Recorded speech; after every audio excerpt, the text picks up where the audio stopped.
Hello, ladies and gentlemen, and being a producer of Wrestle Massacre as well as Inside Movies Galore, I am David Strege, and welcome to Delusions of Grand Duel.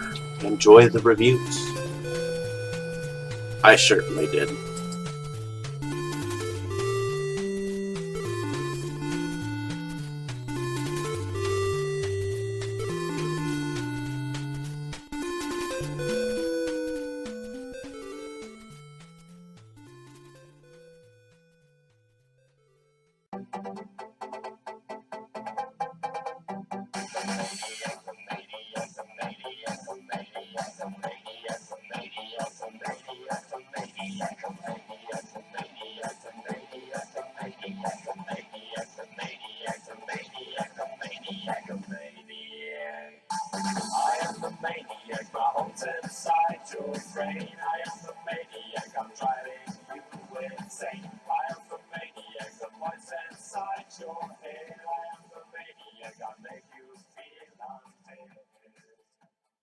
Okay, Dave, that's it. Screw you and your college flunkies.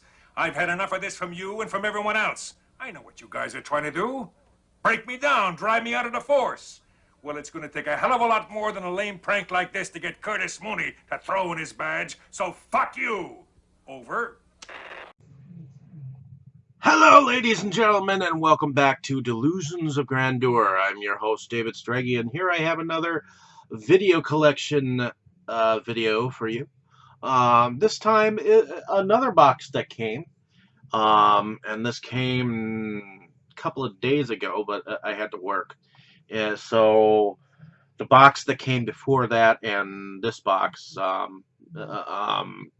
were from the same person, my friend Tito.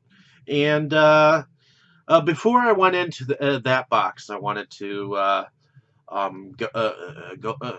apparently, recently we did the film Pieces.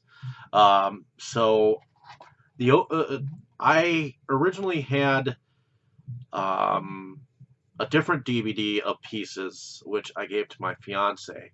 But this is my copy of Pieces from Grindhouse releasing.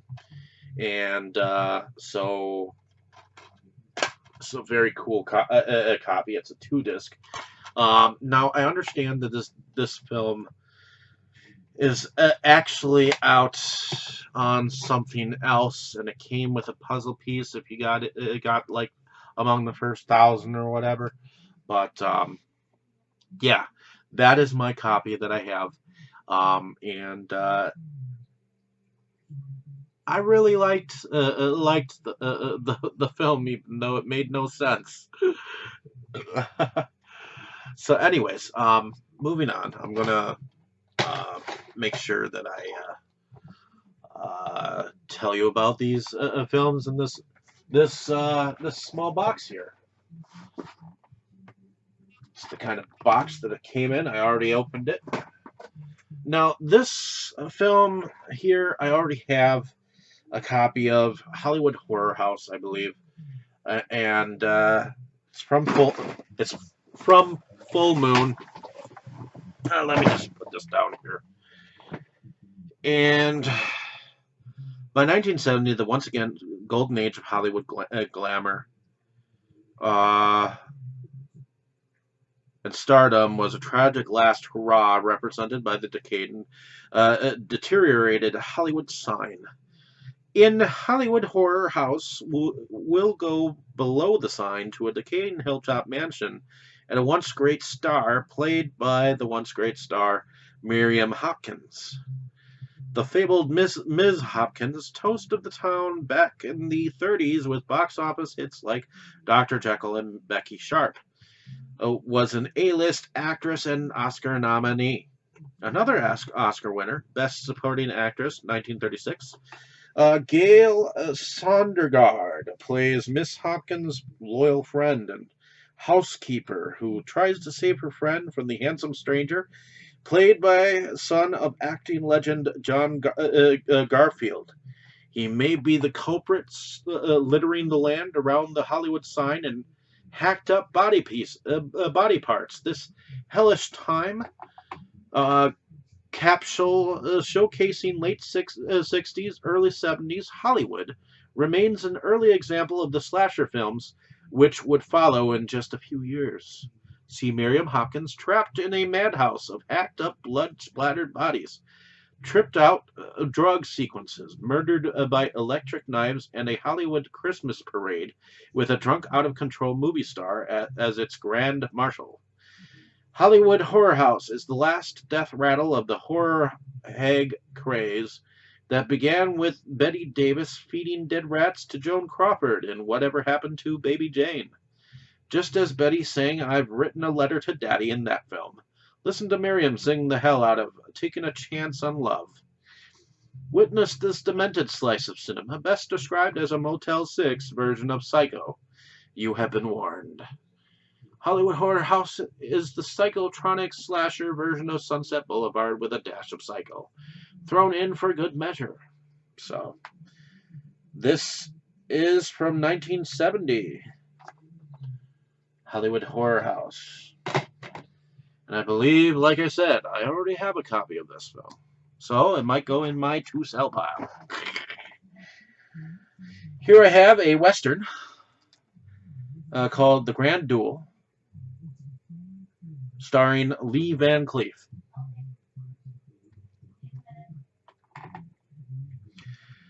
The Grand Duel is an archetypical spaghetti western which boasts many of the genre's classic hallmarks, including action-packed gunfights, wild stunts, and the impressive climactic showdown. Genre stalwart Lee Van Cleef, the big combo, Day of Anger, stars as a gnarled ex-sheriff called Clayton, who comes to the aid of young Philip Vermeer, Albert Dentis, a fugitive framed for the murder of a powerful figure called the Patriarch. Clayton helps Philip and off attacks from bounty hunters in a series of thrilling shootouts before the two make their way to Jefferson to confront three villains known as the Saxon Brothers and reveal who really killed the Patriarch.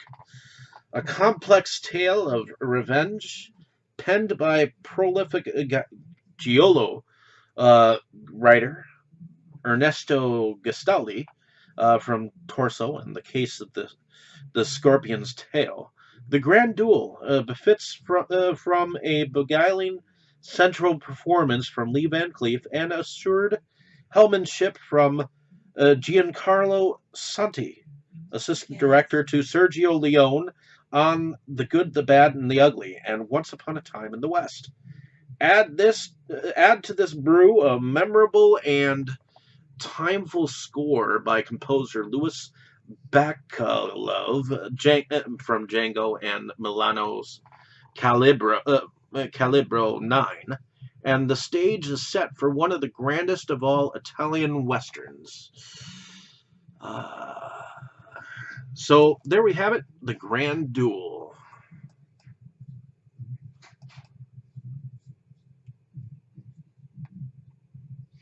Tell you something, Mr. Bunker. No, let me tell you something, Mr. Stivic. You are a meathead. And meathead, dead from the neck up. Meathead. Next, I have a movie with Luke Evans and Kelly Riley called 10 by 10, Some Secrets You Can't Escape. Lewis is a seemingly ordinary guy, but under the surface he hides a singular obsession, revenge. The focus of the obsession is Cathy. In broad daylight, he kidnaps Cathy and takes her to his home in the middle of nowhere. But this is no impulse crime, and it's clear he has planned this meticulously. He's built a soundproof cell measuring 10 feet by 10 feet where he will extract a dark secret from Cathy's past. But there is more to Cathy than meets the eye. As Lewis' motive for the kidnapping reveals itself, it's clear that Cathy will not become a victim and is a formidable match for her kidnapper. Directed by Susie Ewing, From Unstoppable Entertainment and Vertical Entertainment, 10 by 10. Next, I have Don Verdean, from the director of Napoleon Dynamite and Nacho Libre. Let's see. From the creators of Napoleon Dynamite and Nacho Libre come a comedy of biblical proportions. Hired by an ambitious small-town pastor to find sacred relics in the Holy Land, a self-proclaimed biblical archaeologist comes up short, and his attempt to cover up his failure fuels a comic conspiracy. Directed by Jared Hess, is Don Verdean. Next, I have Hell's Highway, the true story of highway safety films, put out by Kino Video, with scenes from more than 20 driver's ed scare films and exclusive interviews with the men who made them. This is a special double disc edition, apparently. Highway Safety Films recovers a missing chapter of American film history as it examines the fascinating and shocking driver's education films of yesteryear, produced from 1959 and 1979 by a group of volunteers in Mansfield, Ohio. These films promoted safety by presenting color footage of careless driving's dark consequences, blood-stained wreckage, injured bodies, fresh corpses. In the 1970s and 80s, these films disappeared from the American classroom and assumed an almost mythical status among those who had once seen them. Hell's Highway unearths these artifacts of grim Americana, and interviews the filmmakers responsible for this radical educational movement. Hell's Highway also explores the driver's ed film on a wider scale, with scenes from more whimsical room films and interviews with such pop culture historians as ephemeral films archivist Richard Prelinger and cult video impresario Mike Vrani. But even the most innocent educational film was shadowed with potential dangers, cinematic manifestation of society's darkest fears. 3 complete driver's ed shorts, evidently on here, called Signal 30, Highways of Agony, and Options to Live, all from 1959, 69, and 79. And excerpts from 15 shocking classroom films, including Mechanized Death, Wheels of Tragedy, Carrier or Killer, Death on the Highway, and The Third Killer, among more. So, Hell's Highway, Driver's Ed, the true story of highway safety films. There we go. There we have it. Next, we have 2 films, I believe, from Vinegar Syndrome. One called Battle for the Lost Planet, and the other called Mutant. This is a double-sided slipcover.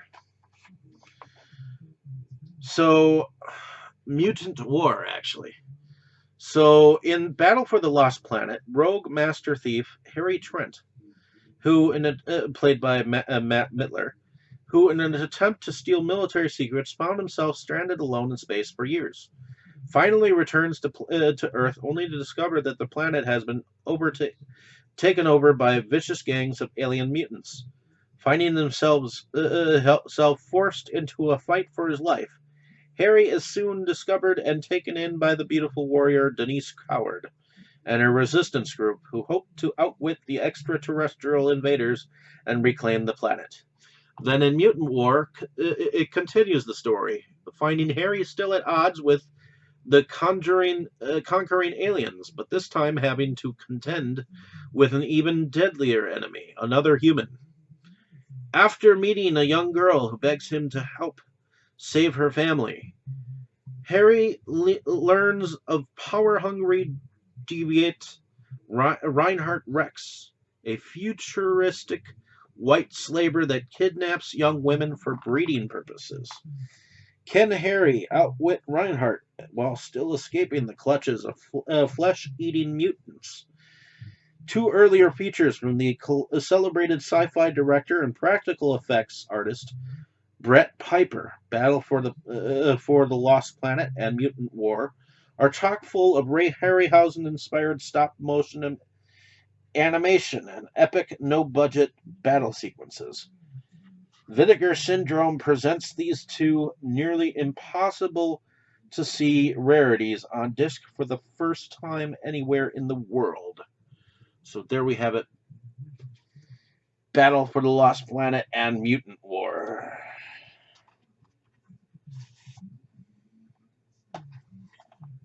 Very cool double-sided slipcover.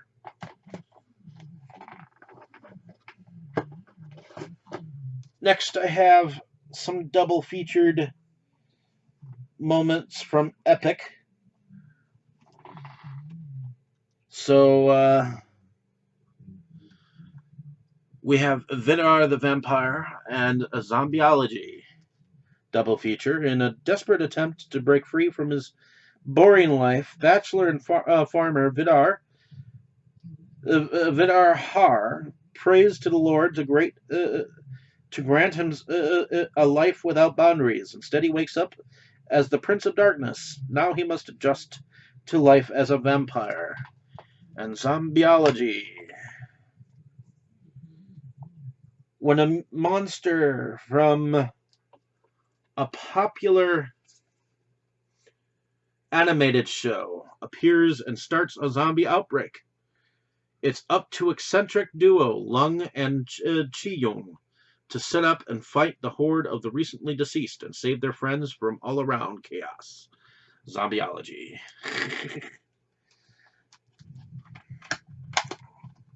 So, Vidar the Vampire and Zombieology. And apparently these actually have double-sided slip covers. At least these 3 Blu-rays. Yes, these are Blu-rays. At one point in time, I thought that I would never collect these, but some films only come in Blu-rays. So,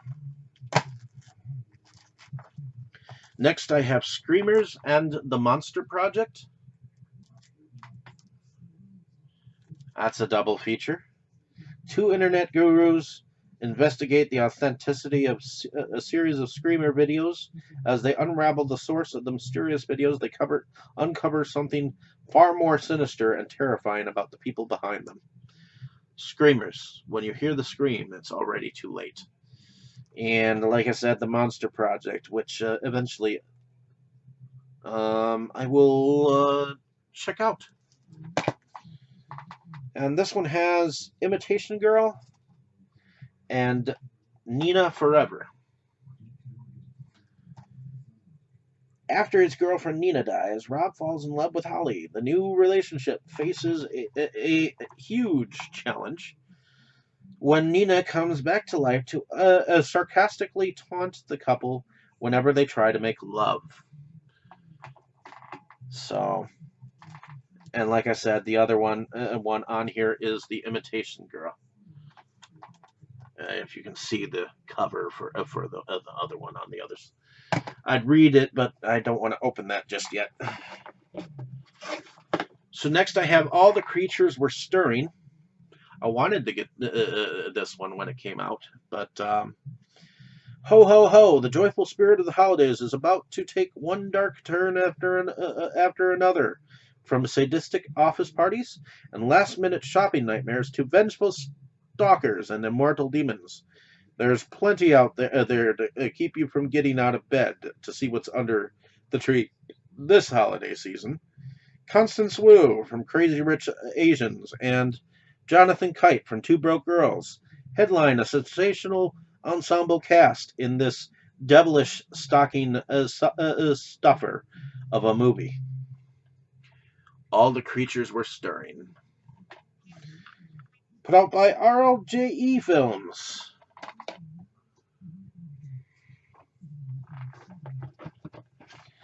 Next I have, this is Fright World. Fright World Blu-ray. And I'm kind of surprised that he didn't take this. But this actually came with the poster for this film. And it's from SRS Cinema. It's Fright World's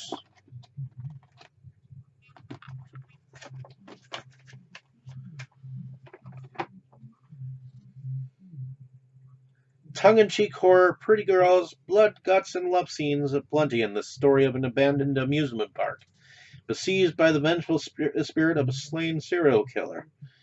A ton of gore, accompanied by hard rock soundtrack and sprinkled with nudity throughout. Filmed in the actual Fright World, recognized by BuzzFeed, Travel Channel, and Fright Tour as one of the top haunted houses in the country. With bonus features, feature-length commentary, track trailers, and more. So this should be interesting to watch from Fright World. Looking forward to that. So next I have a Vincent Price film that I did not have before. This is from Kino Lorber, and it's called House of $1,000. Newly remastered in HD, two professional illusionists, Felix Manderville, played by Vincent Price from Madhouse, and his wife Rebecca, played by Martha Heyer, from Houseboat, help abduct unsuspecting female victims with their magic tricks for an international ring of white slave traders. While vacationing in Tangiers, American businessman George Nader, the Million Eyes of Muru, and his wife Anne Smyrner from Reptilicus are drawn into a kidnapping plot with their friend Maria Ram from Count Dracula becomes the underground ring's latest victim. Running against time, they only have a couple of days to find her before she's gone for good. Harry Allen Towers, the Mangler, under his usual pseudonym, Peter Welbeck, wrote the screenplay for this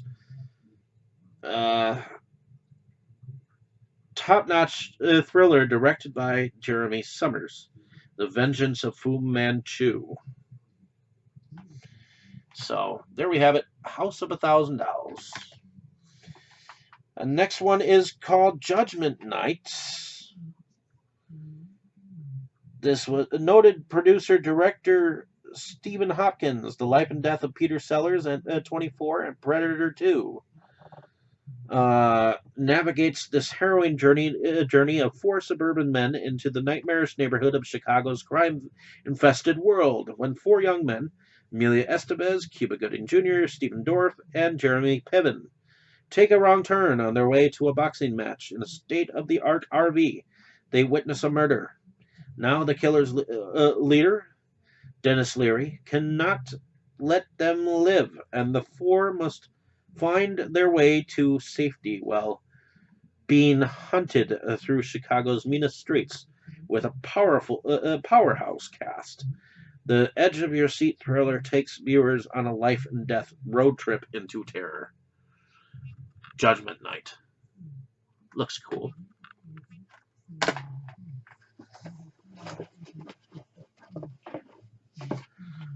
So here I have another Vinegar Syndrome. This one's called Fleshpot on 42nd Street.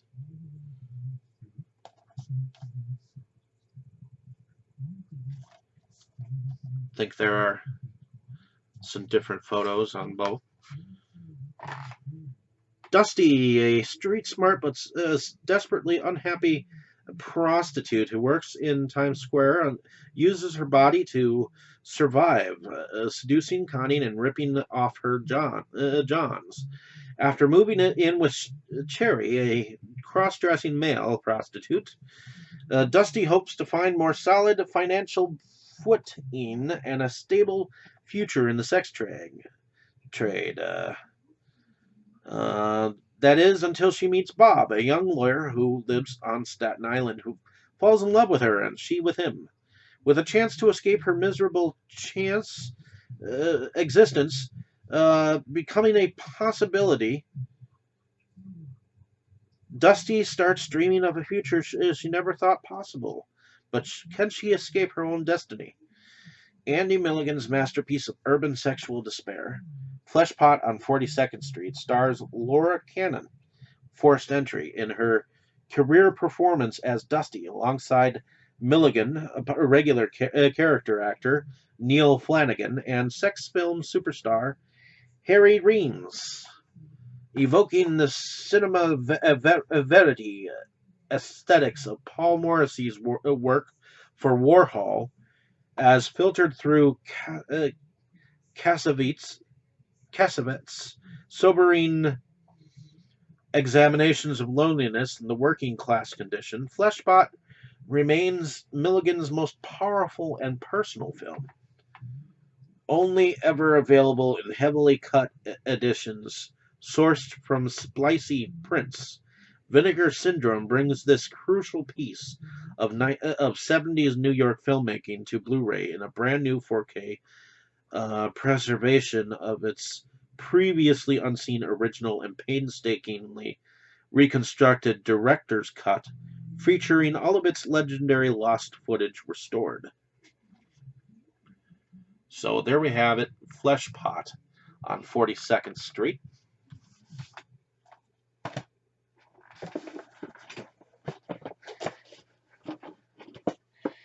All right, so next we have Arrow's Yakuza Law. Can't help but have Teruo Ishii's under that. Terraformers by Takashi Mike, legendary. I will check this out eventually. Beirut, starring John Hamm and Rosamund Pike. This one is directed by Brad Anderson, I believe. So, yep. Then we have A Vengeance.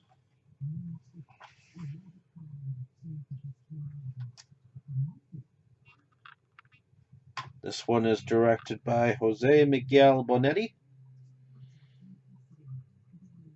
or a film by Alfonso Rodriguez,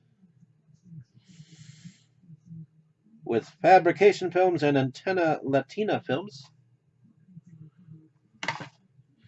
And this one is Scared Stiff,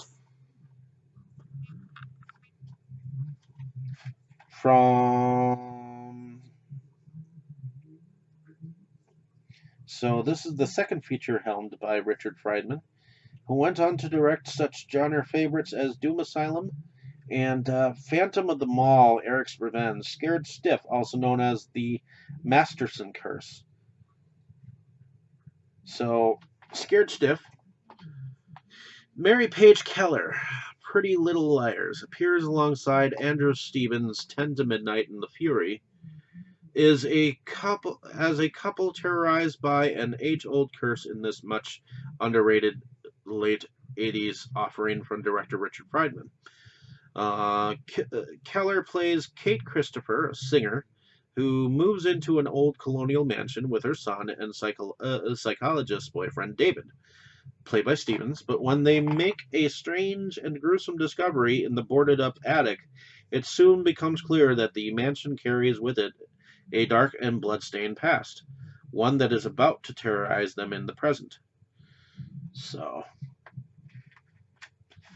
I may check this out momentarily. Scared Stiff. And that's from Arrow. So next I have from Full Moon, a web series called Ravenwolf Towers.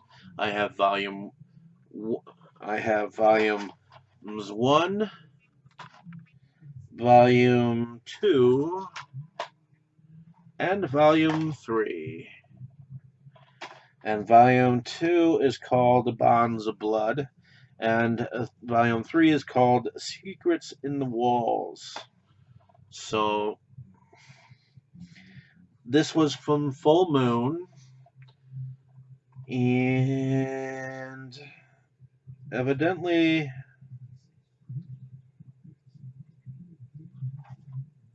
there is an origins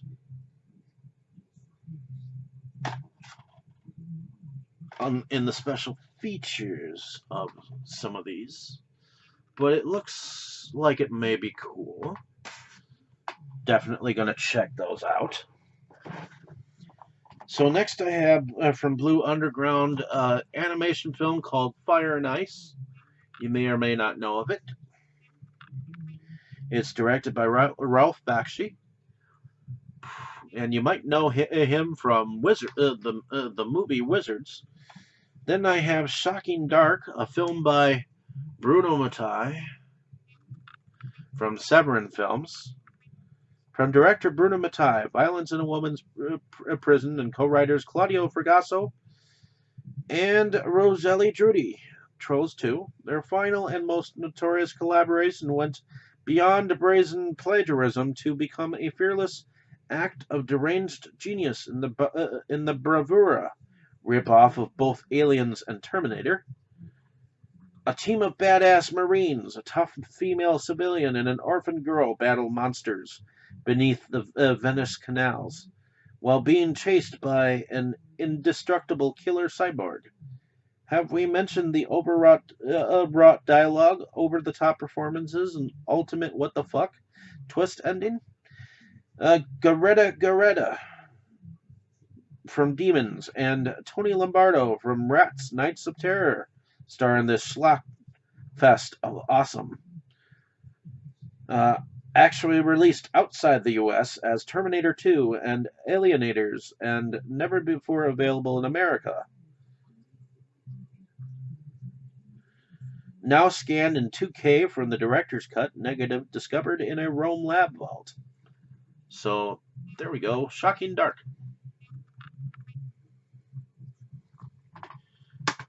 Eventually I'll check that out. Trapped Alive is another Arrow film. Hollywood veteran Cameron Mitchell stars in this thrilling tale of escaped hoodlums and underground dwelling cannibals from director Leszek Berzinski and Hellraiser producer Christopher Webster. On a wintry night, friends Robin and Monica are making their way to a Christmas party when they're carjacked by a gang of crooks recently escaped from the local penitentiary.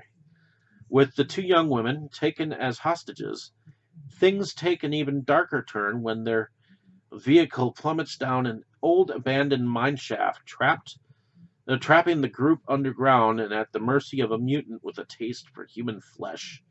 Filmed in 1988 under the title Forever Mine, but not released until 1993.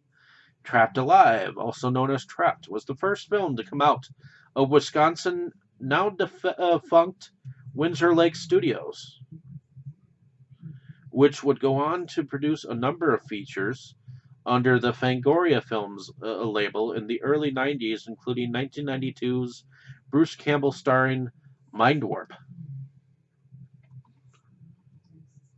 Interesting. Windsor Lake Studios. So this is actually a cool collection called from Arrow called Sister Street Fighter Collection, and this has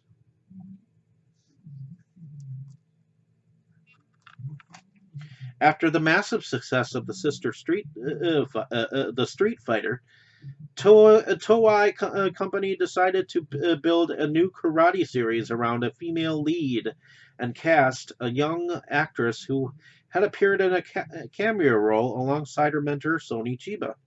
Still a teenager at the time, Etsuko Shihomi exploded on screen in her first leading role and created a new character type, a tough fighter who was fierce, fearless, good-hearted, and decidedly non-sexualized, a departure from Toei's typical formula.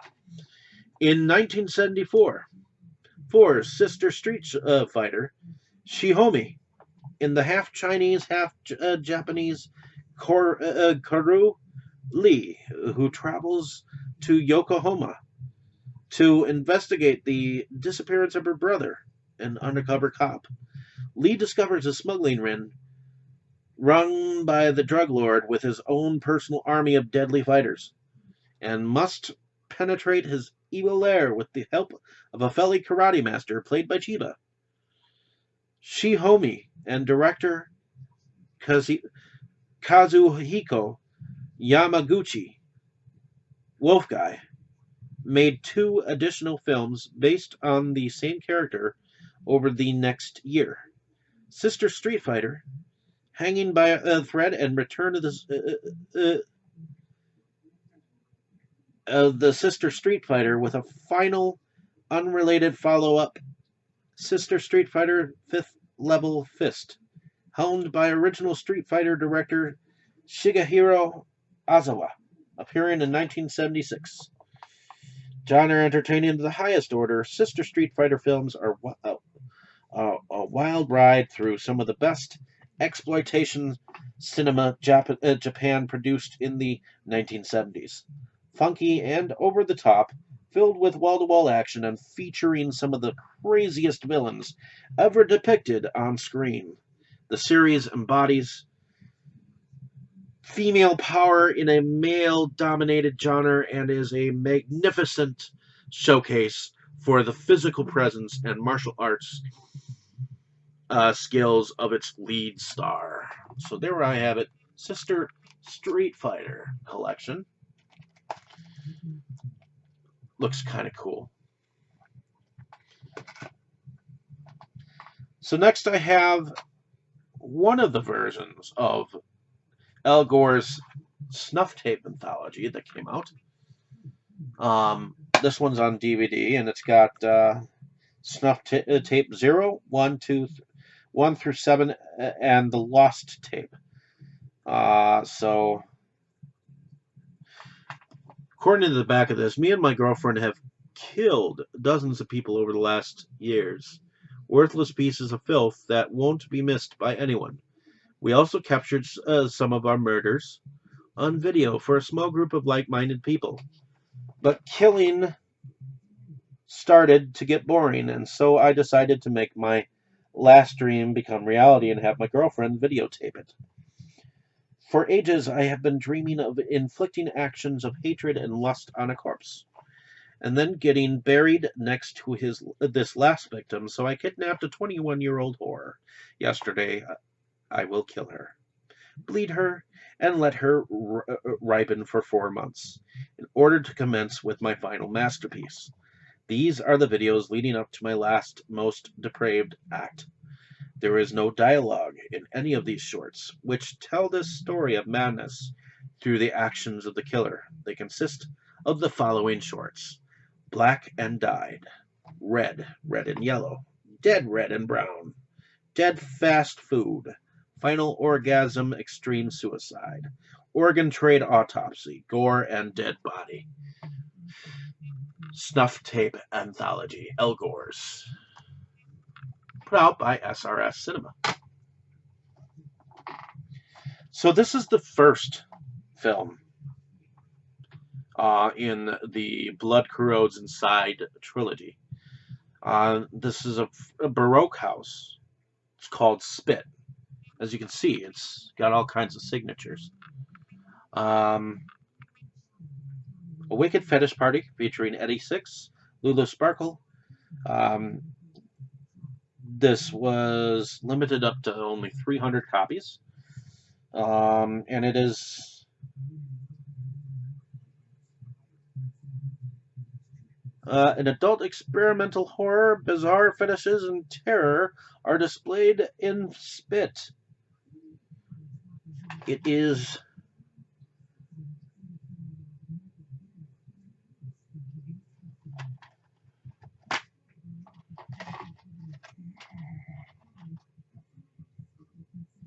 directed by Akiko Janis.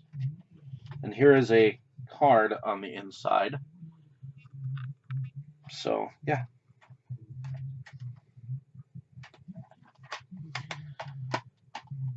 I believe that this is also connected to Molly Walsh's productions. So, in any case, next is Fiend, which is put out by Massacre Video.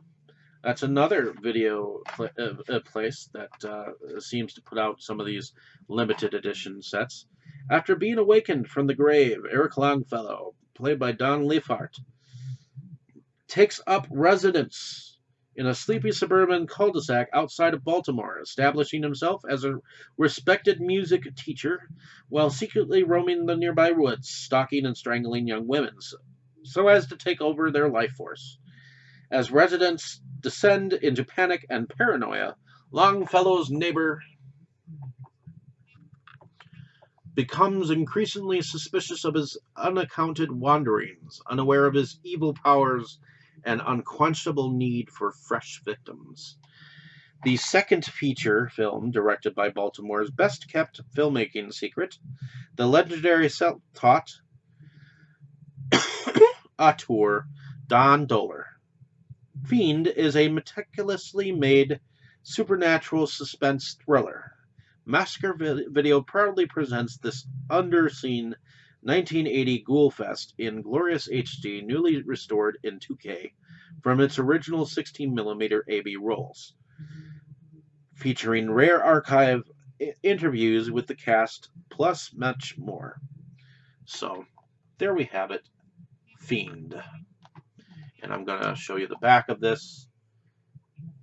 Bring it closer. And aha, there we go. Thank you for listening to my commentaries, if I had any. So many of these I have not actually seen, so that is a plus.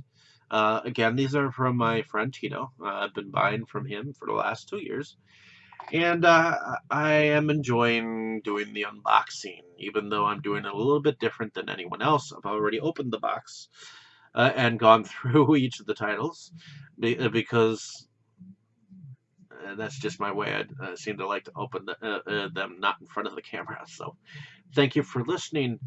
Hopefully you enjoyed watching, and I will definitely have some more cool video collection videos for you soon, because I have evidently 2 more boxes eventually coming. So thank you for listening. Have a great day, evening, or morning, wherever you are. I appreciate you coming and stopping by. And why don't you tell me if you have any of these down below. Thank you so much. Enjoy the video. You were good, kid, real good. But as long as I'm around, you'll always be second best, see?